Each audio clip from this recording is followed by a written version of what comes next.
मजबूरी ये है कि इस दफ़ा फिर एक हेड ऑफ स्टेट बेलारूस के प्रेसिडेंट पहुंच रहे हैं। उनका डेलीगेशन 24 को आ रहा है और 25 को बेलारूस के प्रेसिडेंट खुद आ रहे हैं।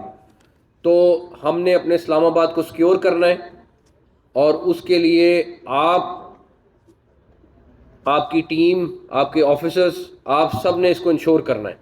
ये वाली जो फोर्स है इंशाल्लाह ताला इस दफ़ा आंसू गैस तो चलो चलना है, जो चलना है वो आपको आपके कमांडर्स खुद बता देंगे।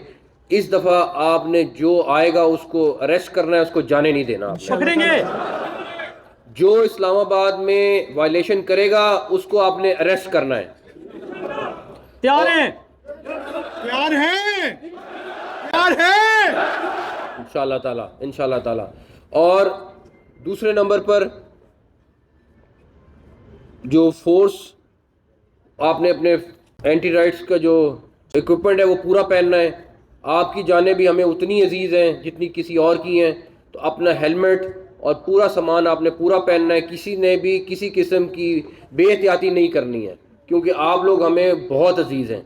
तो इंशाल्लाह ताला आपके साथ खड़े होंगे और इस दफ़ा इस्लामाबाद में किसी को कोई वॉयलेशन का मौका नहीं देंगे इंशाल्लाह ताला। थैंक यू, बहुत शुक्रिया। पाकिस्तान जिंदाबाद, पाकिस्तान जिंदाबाद, इस्लामाबाद पुलिस जिंदाबाद, नारे हैदरी।